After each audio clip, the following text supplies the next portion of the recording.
Muling nagtitrending ngayon sa social media ang mga larawan ni Alfonso Yan Tuerez na pamangkin ng late matinee idol na si Rico Yan. Ayon sa mga netizens, tila carbon copy talaga ng yumaong si Rico ang kanyang pamangkin na si Alfonso o kilala rin bilang si Alfie. Sa short video stream app na TikTok, iba't ibang content ang lumalabas tungkol kay Rico. Kasunod dito lumalabas rin ngayon ang mga litrato ni Alfie na inihahambing sa kanyang tiyuhin. Noong 2020, lumabas ang mga balitang susundan ni Alfie ang yapak ng kanyang tito Rico sa pagiging artista, pero mukhang hindi ito natuloy at nag-focus muna si Alfie sa kanyang pag-aaral at hilig sa sports. Narito ang ilan sa mga larawan ni Alfie na sinasabing kamukhang-kamukha ni Rico. Si Alfonso Yan Tuerez ay anak ng kapatid ni Rico Yan na si Geraldine Yan Tuerez. Marami ang nakapansin na carbon copy daw at malaki ang pagkakahawig ng magtiyuhin na sina Rico Yan at Alfie Tuerez. Sa social media, trending ang mga larawan ni na Alfie Tuerez at kanyang yumaong tito na si Rico Yan.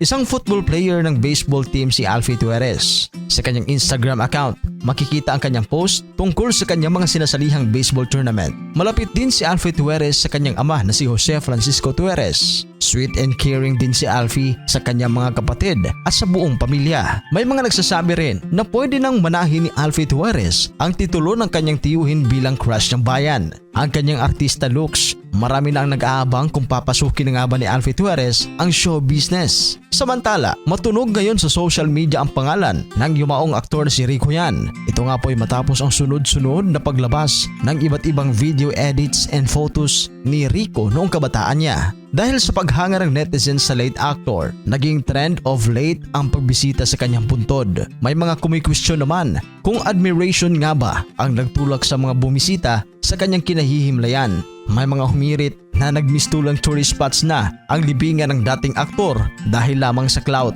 Pumanaw ang ABS-CBN matinee idol noong March 29, 2002, saktong Biyernes Santo sa edad na 27 anyos. Lumabas sa autopsy na cardiac arrest due to acute hemorrhagic pancreatitis ang sanhi ng kanyang kamatayan.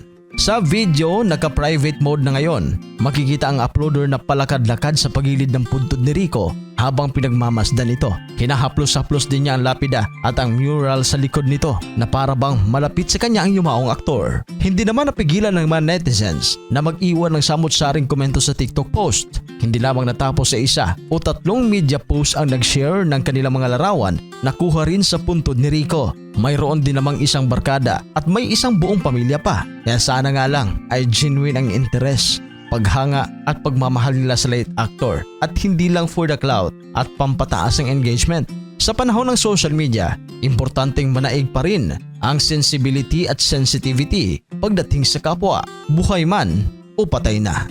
Anong reaksyon ninyo dito? Please comment down below. At sa mga hindi pa nakapag-subscribe, huwag kalimutan mag-subscribe sa ating channel, The Showbiz Caster. Maraming salamat po.